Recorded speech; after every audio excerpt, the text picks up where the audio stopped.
Hello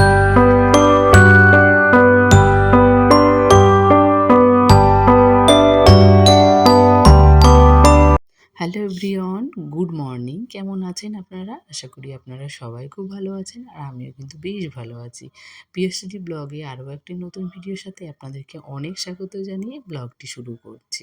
উঠে স্নান, ঘর মোছা, বাসি কাজ কমপ্লিট হলো। এখন পুজোটা দেওয়া কমপ্লিট হলো।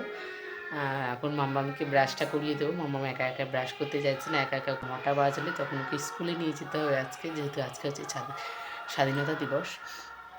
তো সেই উপলক্ষে মামামের জন্য ধরে ফুলও রেখেছি, পুজো দিয়েছি তার আগে।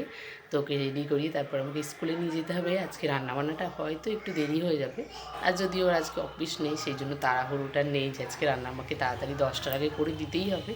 তো যাই হোক, চলো মামামকে আগে ব্রাশটা করিয়ে দিই, তারপরে রেডি করিয়ে ওকে স্কুলে নিয়ে যাবো। তার আগে বিছানাপত্রগুলো যদি পারি তাহলে তুলে নিলাম, নাহলে থাকলেও পরে তুলবো।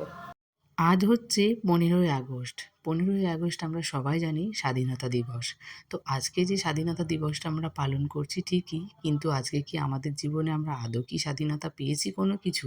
শুধু স্বাধীনতা দিবসটা আমরা পালন করি ঠিক। আমাদের জীবনে আদৌ কোনো কি স্বাধীন আছে? আমরা কি স্বাধীনভাবে চলতে পারি?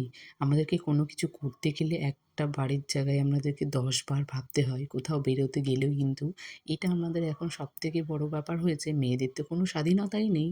সংসার জীবনটা হচ্ছে একটা অন্য জীবন, যেখানে আমরা মেয়েরা স্বাধীনভাবে না চলতে পারলেও যা কিছু হয় সেভাবে আমরা সব কিছু মানিয়ে নিয়ে চলি, যেটাই হয়তো আমাদের জীবনের স্বাধীনতা।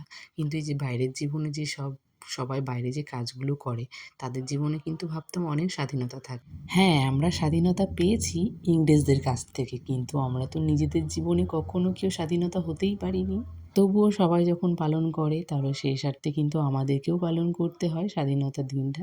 তো আজকে মেয়েকে নিয়ে ভেবেছি সকালবেলা একটু স্কুলে যাব, তার আগে মামামের যে সকালের কাজগুলো আছে সেগুলো আগে কমপ্লিট করে নিই, আর ঘরের কাজটাও আগে কমপ্লিট করে নেব। কারণ বাইরের থেকে এসে ঘরের কাজগুলো যদি পড়েই থাকে না, ও বাইরে গিয়েও মনে শান্তি পাবো না যে ঘরে আমার অনেক কাজ পড়ে আছে। সকালে আমি অনেক তাড়াতাড়ি ঘুম থেকে উঠেছি, তবে আমি জানতাম না যে মামামকে নিয়ে স্কুলে আমাকেই যেতে হবে। ভেবেছিলাম ওর বাবার যখন আজকে ছুটি আছে তাহলে স্কুলে ওই নিয়ে যাবে, কিন্তু সকালবেলা ওর একটা কী কাজ আছে সেটা কাজ করতে গেছে। যেহেতু এখন ওর অফিস ছুটি নেই বলতে পারো, কারণ সপ্তাহে যে আগে 2 দিন করে ছুটি থাকতো এখন কিন্তু সেটাও আর নেই।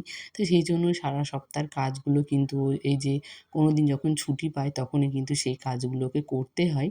তো সেই কারণে আমি আর কিছু বললাম না, ও নিজের মতো আসো। আমি দিচ্ছি মেকআপ, বললাম তো, ওখানে আসো। কেন এরকম করো মামা তুমি? কে এখন ছোট বেবিরা কেউ মেকআপ করে? না না না না। আচ্ছা ঠিক আছে, আমরা যখন বিয়ে বাড়ি যাবো তখন আমরা মেকআপ করে যাবো। না না, আমি মেকআপ করে যাব। আচ্ছা ঠিক আছে। আর মামামের কত বায়না দেখেছো, যেখানেই যাক ওকে নাকি মেকআপ করে যেতে হবে। মেকআপের কী বোঝে আমি সত্যিই জানি না, আজ পর্যন্ত আমিই বুঝলাম না যে মেকআপ কাকে বলে। কোথাও গেলে তো আমি কোনো মেকআপ করিই না। এটা হয়তো সবার বিশ্বাস হয়তো হবে না, কিন্তু এটাই সত্যি কথা।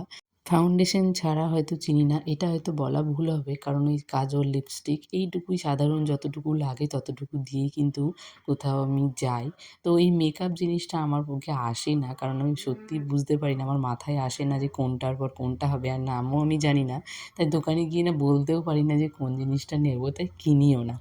ওই অনলাইন থেকে জিনিস আমি কিনি ঠিক, তবে আমার না ওই একটু নেশা থাকে, এটা নেবো, ওইটা নেবো, ওই গলার একটা মালা নেবো, এই একটা চিক নেবো, থাকতেও মনে হয় একটা কালারে কালারে নিলে এগুলো আমার খুব ভালো লাগবে। যেমন সামনে পুজো আসছে, এই নিয়ে তো আমার বরের আমাকে বলা হয়েই গেছে। এবার কিন্তু একটু আমার হাতটা টান, যেহেতু এখন নতুন ঘর করা হলো। তো সেই জন্য বলেছে এবার কিন্তু এই পুজোর কেনাকাটাটা কম হবে। আমি বলেছি ঠিক আছে, এখন আপাতত ওকে বুঝিয়ে রাখার মতো বলেছি, ঠিক আছে এবার আর নেবই না। এবার যদিও সত্যি কথা আগের বছরে অনেকগুলো আমাকে শাড়ি কিনে দিয়েছে। এইবারে ভেবেছি আর আমি শাড়ি নেব না, কারণ শাড়ি না আমার অনেকগুলো হয়ে গেছে আর কোথাও সেভাবে যায় না আর পরাও হয় না। তাই ভেবেছি আগের বছরে যে শাড়িগুলো নিয়েছি না, সবগুলোর ব্লাউজ বানানো হয়নি, তো ভেবেছি এবার সবগুলো ব্লাউজ বানিয়ে নেব। মাম্মামকে এদিকে স্কুল থেকে আমি ঘুরিয়ে নিয়ে এসেছি, তারপরে এসে ঝটপট করে রান্নাটা বসিয়ে দিয়েছি, যেহেতু মাম্মাম এবার আজকে তাড়াতাড়ি করে প্রাইভেটে যেতে হবে, কারণ এই কয়েকটা দিন স্কুল যখন ছুটি আছে আমি বলেছি সকাল সকাল একটু পড়িয়ে দিতে। যেহেতু মাম্মামের না দুপুরবেলা ঘুমাতে একটু দেরি হয়ে যায়, তাই কিন্তু বিকেলের দিকে ওঠে, ওই রাতে আর ঘুমাতে চায় না। তাই একটু তাড়াতাড়ি বলা হয়েছে এখন পড়ানোর জন্য।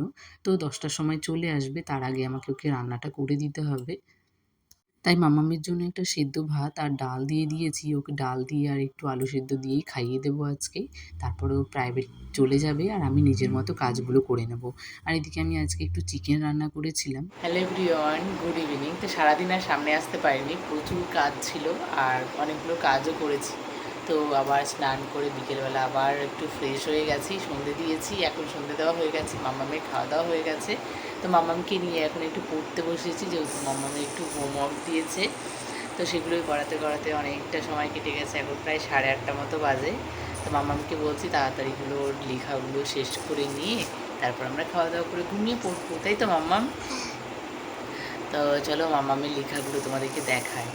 সত্যিই আজকে সারাটা দিন অনেকটা ব্যস্ততার মাঝখানে কেটেছে। আর মাঝখানে একটু না নিজের জন্য একটু সময় বের করেছিলাম, একটু ঘুমিয়েও পড়েছিলাম মাম্মামের পাশে। তাই কিন্তু অনেকটা দেরি হয়ে গেছিল। সারাদিন আর কোনো ভিডিও শুট করতে পারিনি। আর এখন না সবে, সবে মাম্মাম অ, আ গুলো লিখতে শিখেছে। খুব ভালোও লাগছে। কিন্তু মনে পড়ে যে এই তো সেই দিন, যে মনে হয় এই খবরটা আসলো, তারপরে মাম্মামকে নতুন করে হাতে পেলাম।